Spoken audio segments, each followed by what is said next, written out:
This is the Breakfast Leadership Podcast. Boundaries or burnout, you make the choice. Here's your host, Michael Levitt.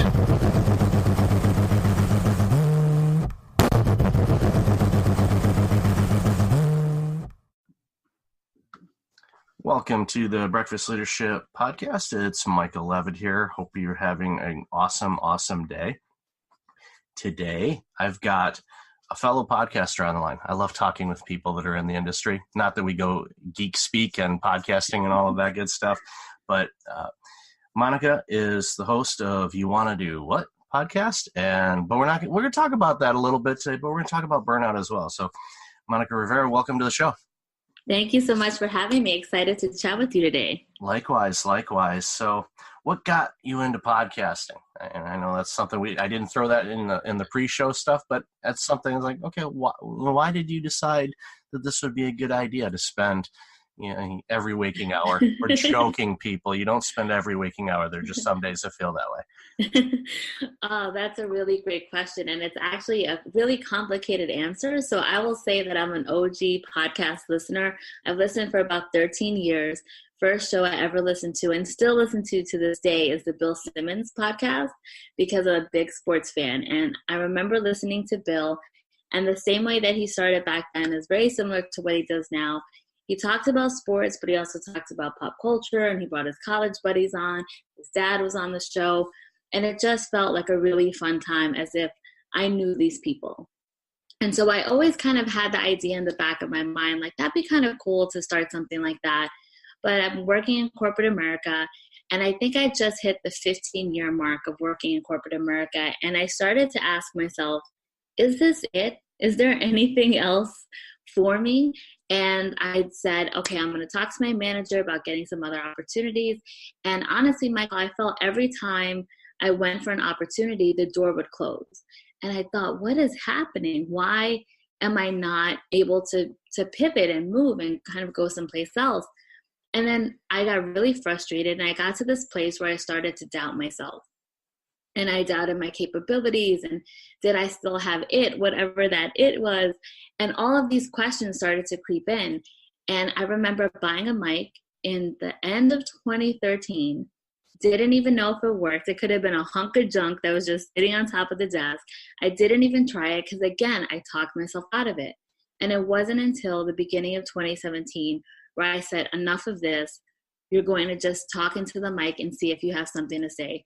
Talk to people just like you that are in this place where they're feeling stuck, want to be more than their day job.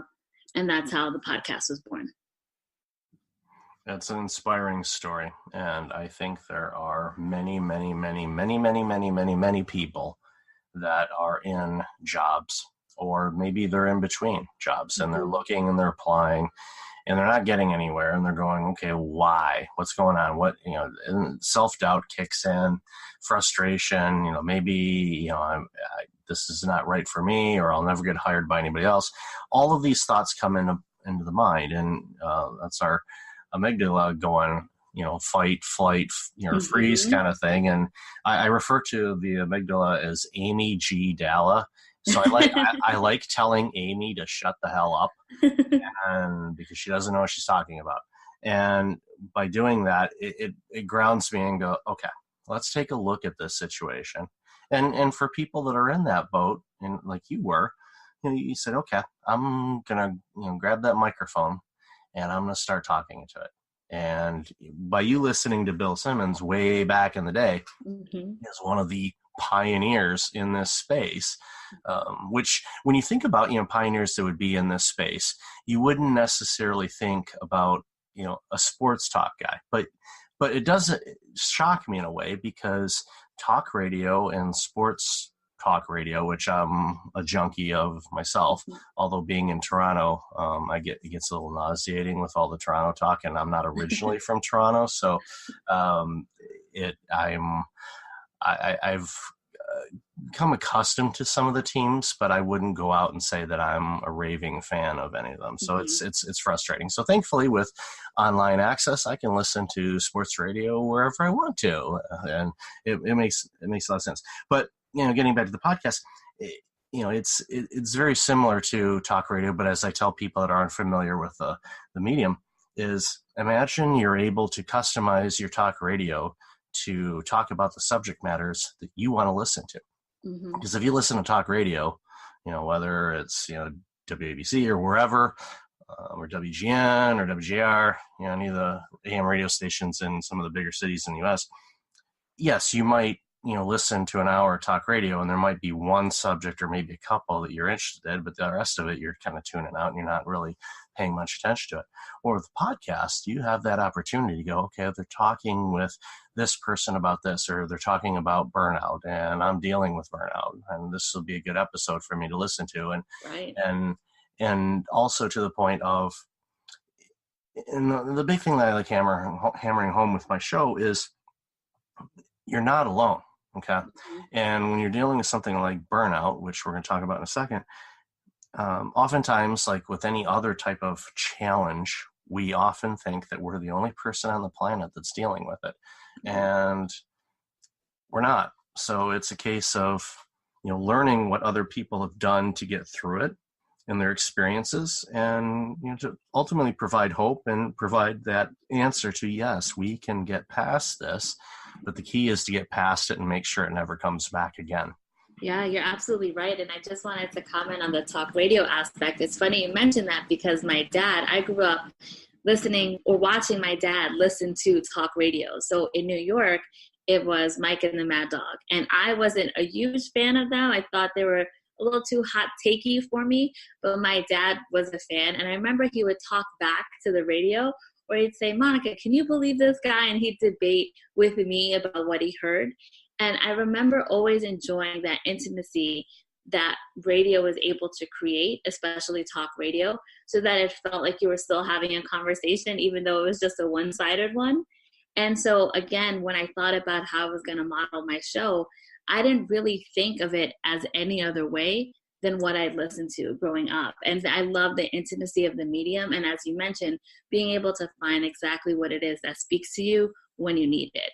And that's the part. Podcasting is my jam. So I love chatting about it. And I just love that you can get as specific as you want, or you can take it up to that 10,000 foot view and listen to something a little broader in context. Yeah, it's a great medium, and I've enjoyed the heck out of it thus far, and get to talk to absolutely incredibly awesome people like yourself, which if this medium didn't exist, I don't know if I would know anything about you or interact with you. I mean, I see you do stuff with Thrive Global, as do I, but that doesn't necessarily mean that I would, come across, something that you've written, or vice versa. But right. It's, the connections in this medium is absolutely great. And I love the analogy about your dad listening to Mike and Mad Dog. And yeah, I can agree. Yeah, they can get a little bit bombastic on the subject matters, and it's worked for them. That's who they are. So it's not a shock by any stretch. But again, with the medium, you get this opportunity to have these conversations with the listeners. Now, how many are listening? Quite a bit, hundreds, thousands of people across the planet. Now, when I'm talking, because I speak from the stage as well, when I do this show, I'm talking to them as if, there's people that are, sitting in an audience and watching us having a conversation. And it's easy for me to do it. And which is funny, because when I was younger, I was extremely introverted, and public speaking, absolutely not. Are you kidding me? I'd rather die. But I got past that, thankfully, and now here I am. So we had talked a little bit in the pre-show about burnout, and obviously that's something that I have experienced in my life and got past it, and now work with people to help them navigate around their own personal burnout so that they can get back to the life that they want and they deserve. So tell us a little bit about your burnout journey, and what led up to it, if you know, and some of the things that you did to get past it to get to where you are today. Absolutely. So there were two really big pivotal moments for me. So the first was right when I started the podcast. So right before that is when I had officially sort of tapped out. I was burned out. That was it for me. I just did not know what to do next. And I was just becoming really disconnected from the things that used to light me up. I like to say that it felt as if I was wearing a coat that didn't fit anymore. And I kept wanting it to fit, but it just didn't fit anymore. And if you've ever worn anything like that, you know you want to pull at the sleeves, you want to tug at the lapel and just try to get it around you. And that's how it felt, like this life that I'd created just wasn't fitting me anymore. And it had a lot of ripple effects. I found that I was becoming less social as a result. I became a little bit more introverted, trying to figure out what it was that I wanted to do. And to your point, I started to feel very isolated because I talked to other people about it. But what I found was either they weren't experiencing it at the time or they just weren't telling me that they were. And that also just felt, well, now I'm an outlier of an outlier, because I thought maybe other people would feel like this after 15 years in one career and that type of thing. So then getting myself out of it was really the launch of You Want to Do What, the podcast. And then funnily enough, I was cooking with gas. I thought everything was going great. And now that I'm so excited and I felt, oh, my clothes fit again, I'm all lit up like a Christmas tree, this is fantastic, I went full throttle and really just put myself into growing this podcast and building a little bit of a business around it. And I was saying yes to every opportunity that would come my way. And there were a lot of no's, but when the yeses came, I would celebrate them and just march forward. And it was at the end of last year, so it was a couple of days before Thanksgiving in the US, I had to go to the emergency room. And what happened was, very short version, I had to get emergency gallbladder surgery, which normally is like a pretty common surgery in the US, but it was emergency surgery because, as the doctor told me later, I had been experiencing attacks for over a year. And there's something really funny, Michael, about sitting in a hospital bed waiting to have surgery, that you start to think, how did I get here? And all those moments of where you realize, yeah, now it makes sense. My stomach didn't feel hot then and didn't feel good. And I wrote it off because I was in the middle of a deadline or trying to get out an episode or preparing for a speech. And I thought of all the times that had happened in the past year plus of where I knew something wasn't feeling right, including going to a Patriots game. So I'm a big Patriots fan. The night before a Patriots game, I live in New York. I'm supposed to drive up to Foxborough.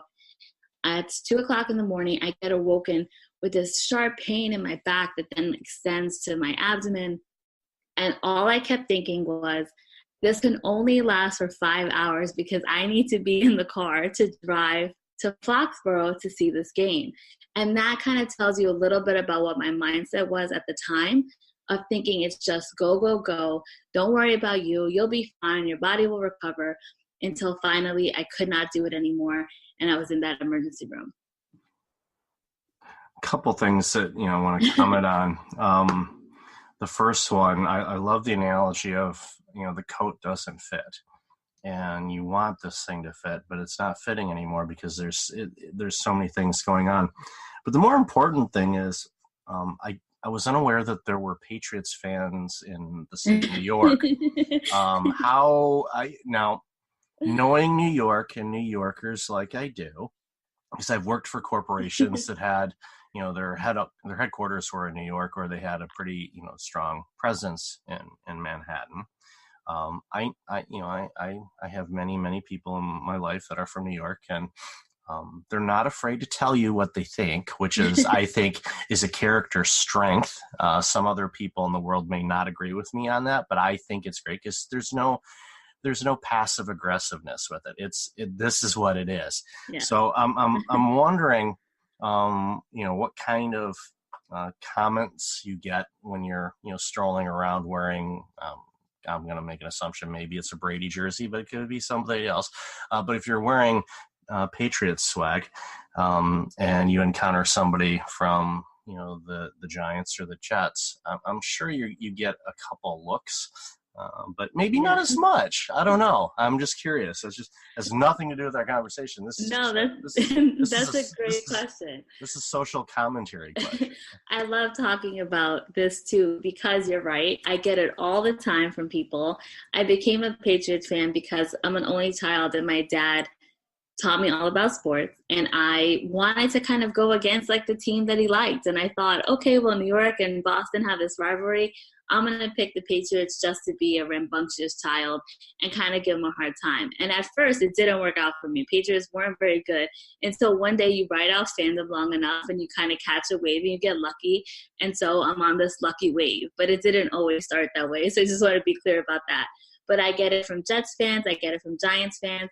Now, the trick is I can't argue with the Giants fan because they'll always trump me by saying 18-1. That shuts down the conversation. There's nothing I can say about it. I hang my head. I walk away. But a Jets fan, on the other hand, there's always tons of fun stuff to say. So I am definitely ready and prepared when it comes to talking smack to Jets fans. But Giants fans will always have the upper hand. Yeah, no, and you picked the right team to ride the wave. They're eventually going to start running out of fingers on their hands because they have a system in place, and I'm a big organization and systems guy, and I love organizations and I love systems that make things work easy, and you can interchange the parts, but the system still works. Yes, you've got Belichick.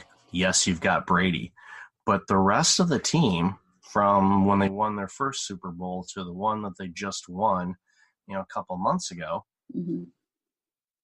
there's a lot of new people in play, including the coaching staff. Most of the coaches that were there when they won the first one have gone on to, other teams.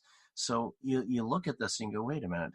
The system is not the coach and the quarterback, but it definitely is a big heart and soul of that operation. And of course the owner, with the Kraft family and what they've done and all that, because, I know the Patriots didn't used to be very good. Then they started getting a little bit better, and then they lucked out on being able to draft Brady, and then they hired Belichick, and well, many rings later, we see what happens on it. So so thank you for entertaining me on that social experiment, because I find it, because I'm originally from Detroit and I spent some time in Chicago, so I'm collecting my original 6 NHL cities. So I've been in 3 of them. Nice. So I don't own any Leafs paraphernalia, but I do own Red Wings gear and Blackhawks gear. So I'll wear it from time to time. Most of the time, if I'm out in business meetings and things like that, I'm wearing a suit or something like that. So I don't get to wear it very often. But, if I'm just out and about, I'll throw on something. And I don't get as much grief about it. But now that the Leafs are starting to be better again, I'm starting to a little bit. And especially since the Wings and the Blackhawks are not as good right now, it definitely creates sense. I definitely love the grief that I get, because I have tons of Patriots swag for all seasons. So Michael, no matter what the season, rest assured I will be out in something Patriots related. Yeah. And it's a lot of fun to kind of do that. It's a little playful way to bother people. It's fun. So you're laying in the hospital bed, and I can relate to that because, my burnout led me to the hospital as well. And you're laying there and you're going, okay, I've got this surgery, and you're recovering and all that. At any point did you go, okay, this pace that I've been living is no longer an option and I need to change? Or did that come afterwards? It came while I was in the hospital. And the reason was twofold. One, I was thinking about the podcast and about calls that I needed to make and meetings that I were going to miss as a result of it. And that thinking while I was in the hospital bed, I thought, my gosh, like, you're here, you need to get well, but yet you're thinking about all the obligations you have to everyone else. So that was one piece of it. And then the second piece came later, and I thought, I'm not even living the spirit of my podcast anymore. My podcast is about being more than your day job, and to be able to explore all those things you want to do, from the tiny things like stopping at the new restaurant you walk past every week, to the big things like maybe writing the book or starting the side hustle. But I'm not living this right now. I'm in the hospital, and all I'm thinking about is work, work, work. And that was a really big revelation for me of, I need to change what it is that I'm doing and slow down and figure out what's most important. And instead of working on everything and saying yes to everything, to be more selective and intentional about what I was doing. Well, it's good that it came to you then, because oftentimes, and I worked in the healthcare sector for well over 12 years, and one of the things that has always bothered me and alarmed me is the percentage of people that will actually make changes after they've had a significant health scare or health moment. Typically, the people that actually make changes that are sustainable and true life-altering changes is roughly 10%. Wow, I did not So, know that. so 9 out of 10 people um, oftentimes will say, well, I survived it. And then they revert back to the lifestyle and the approach on life that they've been living. Mm. And they don't make the changes. They make some, but they don't make the ones that they need to do to ultimately prevent the experience from recurring. And it sounds like that I found another 10%er. So it's always good to find this group, because it's important, because we are not superheroes. I mean, we are, but we're not invincible. We all have our kryptonite, and oftentimes, once we know what it is, if we take the necessary steps to minimize its impact, it makes a big difference. But oftentimes, people don't. They think, "Well, I survived that. I'm better now. I'm good. I can go back to just doing the things I was doing." Like, no, you're going to go right back, and potentially it could be worse. And I'm glad that you had that time to reflect on it and go, okay, I'm not living my message, Mm-hmm. and I need to make those changes. And which is easy, because then, in a way, and this is a spoiler alert for people, if you're not following your message that you talk about in your podcast show, you can listen to your episodes and relearn the message. It's a beautiful way to learn things. It's like, oh yeah, I should do that. and I catch myself doing that all the time, because I will listen to my own shows. Not that I'm some type of sociopath or something like that, or kind of self ego. I truly enjoy listening to them, and I also listen to my interviewing style and questions, and it prompts me to do things and improve on what I do. So that's awesome. I'm still trying to figure out how you navigate New York wearing Patriots gear. That's awesome. I appreciate it. So yeah, and again, you picked the right team. So if you're talking with somebody that, or let me rephrase it this way. Now that you've gone through that burnout, and now you've recovered from it, and you've implemented some things in your life to help prevent it from happening again, do you start seeing burnout in other people maybe easier than you did before, or do you notice it more, or is it just a case of you don't necessarily take a long look at it, because oftentimes people that are burned out can wear a pretty good mask from time to time? What's funny is that I always noticed it in other people. And what I learned through this whole experience is, oh, I'm doing exactly the same thing that they're doing, thinking I can manage all these balls in the air. I can continue to juggle all these things and I'll be fine.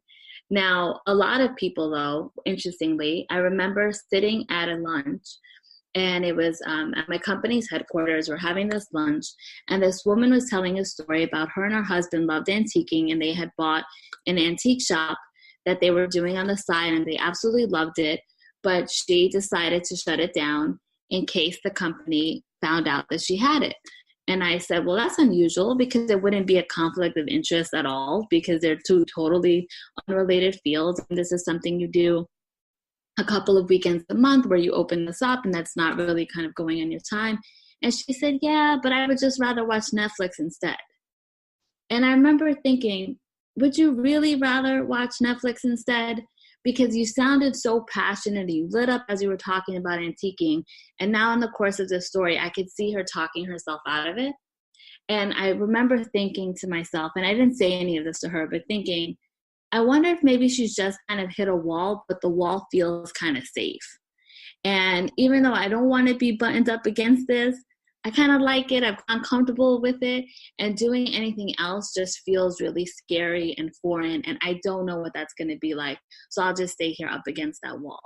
So again, I think I've always recognized it in other people.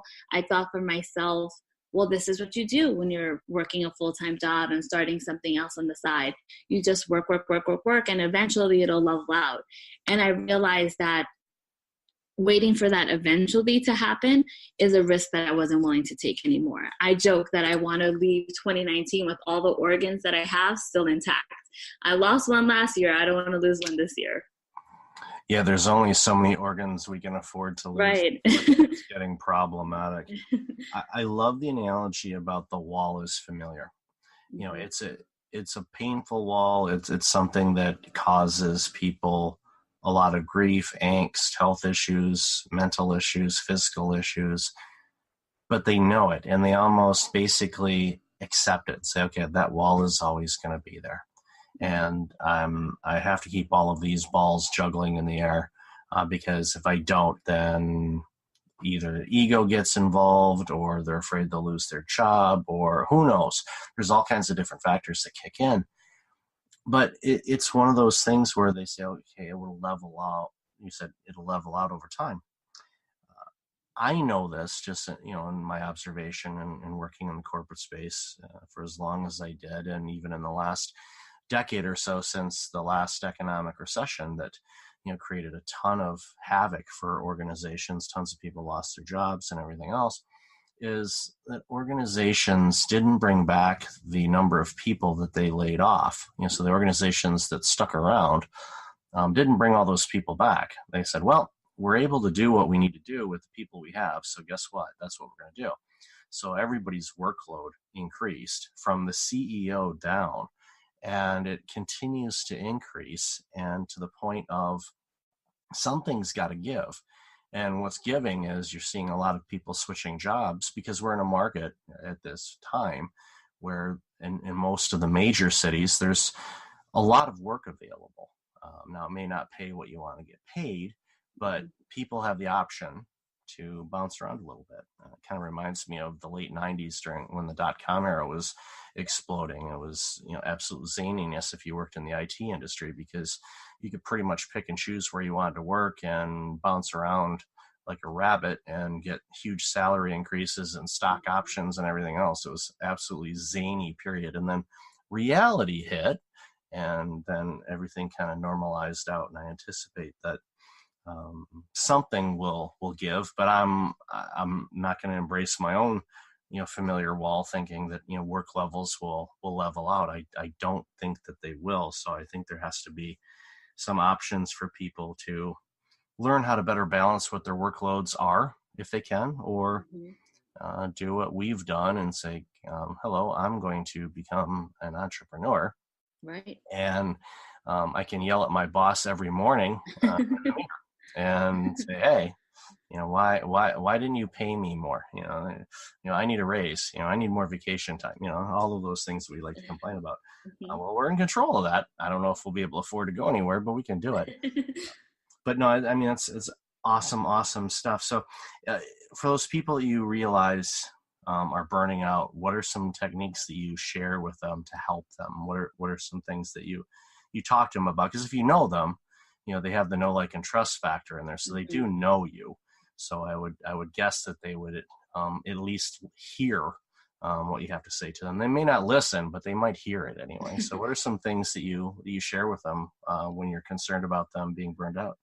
I encourage folks to always start small, because I think we think of burnout and a lot of people think, oh, I need to just book a 2-week vacation somewhere. But then they think, well, I don't have 2 weeks, or I can't afford 2 weeks, or I don't know where to go. And there's all these other reasons against it. So I say start small. The littlest things can make the biggest difference. So as I mentioned before about eating in a new restaurant, how many times, especially living in New York City, pass a restaurant all the time saying, oh, I'd really like to go check that place out. And then the days go by and you walk by it again and you think, oh my gosh, that restaurant closed down. I always wanted to go there.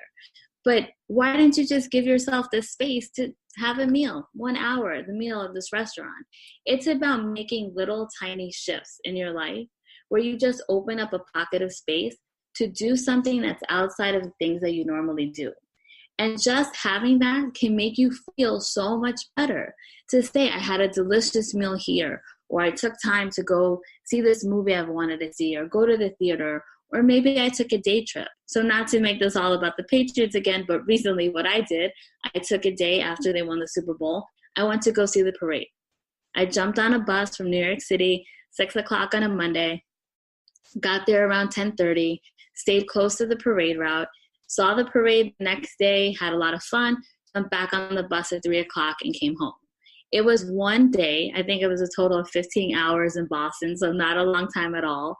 But just that experience that I have, I was so excited about it. I'd never gone to it before. My first time experiencing something like that. I met a bunch of great people, but it was so small. It didn't cost a lot of money. I think the bus ride round trip might have been $20. So these are all ways that we can do these things for ourselves. We just have to give ourselves permission to say, I want to start small. I want to just see what this feels like. I spoke to someone yesterday who was saying, I've tasked myself with 3 times a month, I'm going to just take myself out someplace. I don't know where I'm going to go. I don't know what I'm going to do, but 3 times a month, I'm just going to take myself out. And I think even those moments to disconnect from the machine of just life, whether it's family or friends or social responsibilities or jobs, gives us that time to just say, what do I want to do? What do I want to do that's not on my schedule, that no one else has told me I have to do, that no one else is nagging at me to do? What do I want to do? And just, I think, simply allowing yourself to have those moments starts to free you up to think, are there possibilities for me to make this happen in a more concrete way? So it's not just 3 times a month. Is there more of an option? Because again, I think when your back is up against the wall, you have only the view of what's in front of you. When you take a couple of steps back, now you can turn around and you have a 360 view of what's available to you. So that would be my recommendation. Those are absolutely awesome. And, $20 for a round trip, to see a Super Bowl champion parade, you're going to spend $20 at Shake Shack. I mean, that's not gonna, and Shake Shack is not a sponsor of this program, but if you would like to, you can send an email at michael@breakfastleadership.com. But anyway, I like Shake. I don't have one here. I wish I did. But when I go to New York, I make sure to hit them up. But that's spot on. And you said the thing that really jumped out at me was it's a little step. Everyone thinks, okay, I'm gonna have to dramatically change everything. It's like weight loss. Okay. I lost since last summer almost 30 pounds. Now, Congrats. Thank you. And I've kept it off. And it's something was the last plateau in my burnout recovery was getting to a healthier weight for me. And I didn't beat myself up over it on how long it was taking because, I didn't put that weight on overnight. It was, decades worth. So it takes time to make the changes, but they have to be sustainable. And those small little changes that you mentioned, make a big difference when it comes to doing something that you want to do. It's like what and that's a good question to ask yourself every day. It's like, what do I want to do today? And one of the exercises that I have people do is I have them take a sheet of paper, and on the left side, I have them draw a vertical line down the middle of the sheet. On the left side, write down all the things that they like doing. They're really energized. Some of them may be big vacations. Some of them might be going to this particular coffee shop or having lunch at this restaurant, whatever it is.